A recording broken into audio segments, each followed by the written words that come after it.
this is a really, really big bugaboo for me personally. And it's a big bugaboo for me personally because I'm a nurse and because of some of the research that I've done over the years, and and just sort of my understanding of science and nutrition. There is a system in traditional human design called the PHS, the personal health system. And basically what the personal health system says is that there are certain ways for you to eat according to your human design. And I really, actually, I have one of my clients is a PhD nutritionist, and she's writing a book about food and human design because she has such strong objections to the PHS system because she thinks it's not safe. Diet and what you eat has actually been shown by research to correlate to a couple of important factors. Number one, your genetics. And part of what we look at when we look at genetics and food and what foods you can eat personally, we look at ancestral lineage and the DNA of your cultural heritage. So there are different cultural genetic markers that will help you understand what you should or shouldn't be eating. But that's a loose generalization. Some of you can have cultural markers from places and still not be able to eat the food of your people, if you will, because of your genetics. So it is really good to look at your genes and what your genetics tell you about what you should be eating. The second factor around what you should be eating is the health of the flora in your GI tract. So the bacteria in your GI tract is going to influence what you can and cannot eat and how you eat. And that is an incredibly dynamic state of health. So your GI flora can be influenced by what you drink, what kind of water you drink, where your water is coming from. It can be influenced by the quality of the food that you eat. It can be influenced by medications that you may have taken. It can be influenced by all kinds of other factors. And so this is not something you're born with that stays static. It's very, very dynamic. And you really have to be assessing the health of your gut flora in conjunction with exploring what you need to be eating.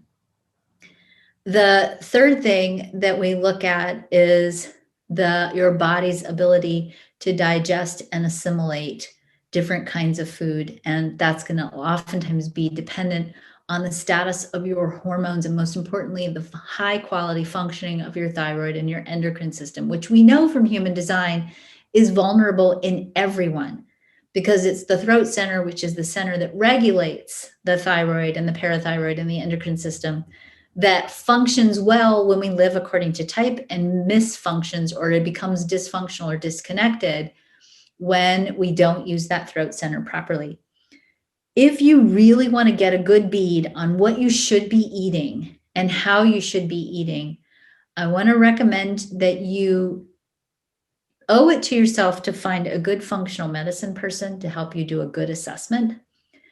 You can also, this is actually from the Stanford lab that I work with some of my research, day2.com. This lab will do a complete assay of all of your system. So it's going to look at your GI tract, it's going to look at your blood type, it's going to look at your genes, and not blood type, but how your body is metabolizing and functioning, and your genetic heritage. And it does an overall assessment of these three areas and determines, gives you a really good profile on what you should be eating and how you should be eating.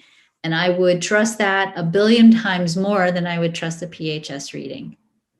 And the reason why is just human design does not explain everything. Human design is the mechanics of how you interface with the world. It doesn't tell you all the time the information about everything. And I think that there's a little bit of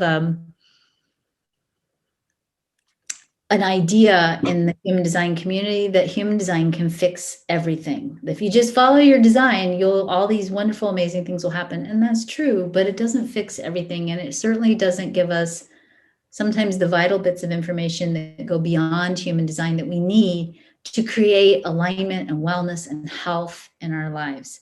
And I find that people, human beings, as a rule, are really, really bad at being formulas. We're not good at being formulas. And so finding a formula that says, oh, your body is this and you should do this, really is not based in good science at all. And I want people to not follow the PHS system because I don't think it's good. I don't think it's healthy.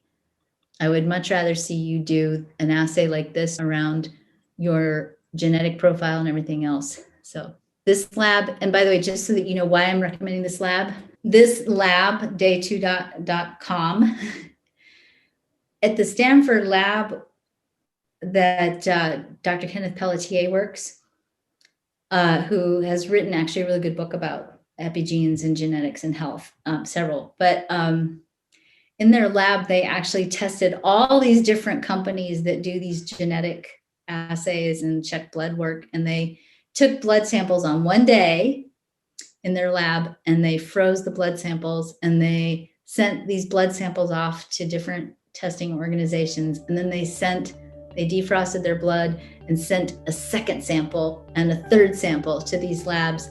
And this particular lab, day 2, was the only lab that came back with consistent information based on on the same blood sample. All these other labs had all these different variables and values. So this lab actually comes very, very highly recommended as being the top lab for doing genetic assays